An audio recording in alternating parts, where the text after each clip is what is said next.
Hello guys, welcome back to my YouTube channel. मैं doctor Manoj Yadav. Guys, काफ़ी phones आ रहे हैं मेरे पास। इन दिनों में क्या है कि काफ़ी लोगों की सीबीसी कराई जाती है। सीबीसी के अंदर टीएलसी बहुत लोगों की बढ़ी हुई आ रही है। जब टीएलसी बढ़ी हुई आती है तो लोग ये सोचने लग जाते हैं, हमारे पेशेंट ये सोचने लग जाते हैं कि हमें कोई बीमारी तो नहीं होगी है। देखिए, मैंने जो मेरा यूट्यूब चैनल है इस पर पहले भी कुछ वीडियोज़ डाली हुई हैं जिनके अंदर मैंने टीएलसी के बारे में बताया हुआ है। फिर भी यहाँ पे मैं कुछ आपको इंपॉर्टेंट बातें बताने वाला हूँ, उनका प्लीज ध्यान रखिए। बार बार आप मुझे फोन कॉल्स करते हैं, मैसेजेस करते हैं, सबको मैं रिप्लाई नहीं दे सकता हूँ, लेकिन यहाँ पे मैं आपको कुछ इंपॉर्टेंट चीजें बताने वाला हूँ टीएलसी से रिलेटेड। जो टीएलसी से रिलेटेड बातें हैं ध्यान से सुनिएगा। मेडिसिन जो है वो भी मैं आपको यहाँ पे बताऊंगा, हर एक चीज आपकी यहाँ पे क्लियर करूंगा, आपको कोई प्रॉब्लम नहीं आने वाली। सबसे पहले तो मैं आपको यहाँ पे क्लियर करना चाहता हूँ, जो टीएलसी लेवल होता है वो 4000 से 11000 के बीच में होना चाहिए अगर आप सीबीसी का टेस्ट करवाते हैं तो। अगर 4000 से 11000 के बीच में आपका टीएलसी का लेवल आ जाता है तो आप नॉर्मल है, घबराने की जरूरत नहीं है। आपको फीवर आ रहा है तो नॉर्मल आपके डॉक्टर से मिलिए, नॉर्मली जो टैबलेट्स होंगी वो लीजिए, आप ठीक हो जाएंगे।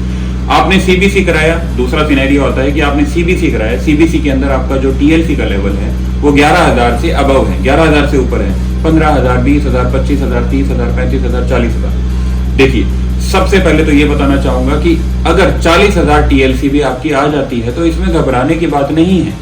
आप लोग बहुत ज्यादा घबरा जाते हैं। इसमें सिर्फ आपको ये देखना है कि फीवर आपको कितना आ रहा है, आपकी बॉडी के अंदर पेन आपको कितना है, आपके स्टमक में कोई इन्फेक्शन हो गया है या फिर पेट में कोई दर्द हो रहा है, आपका स्टूल है उसमें कोई रंग अलग आ रहा है या फिर बाथरूम आपका पीला आ रहा है या फिर बाथरूम कम आ रहा है। इन सभी चीजों को आपको नोट करना है।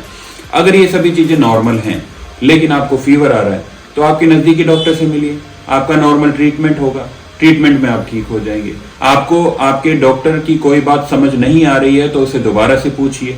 अगर फिर भी आपको कुछ समझ नहीं आता है तो मेरे YouTube चैनल पर टीएलसी की वीडियोस दी हुई हैं, वो टीएलसी की वीडियोस आपको अच्छे से देखनी पड़ेंगी। देखने के बाद में आप बिल्कुल ठीक हो जाएंगे, नॉर्मल हो जाएंगे। घबराने की कोई जरूरत नहीं होती है। 50000 से टीएलसी ऊपर है तो आपको दिक्कत है, 50000 से नीचे है तो दिक्कत नहीं है, घबराने वाली बात नहीं है। बाकी कुछ भी पूछना हो आप मेरा नंबर जानते ही हैं। Thank you.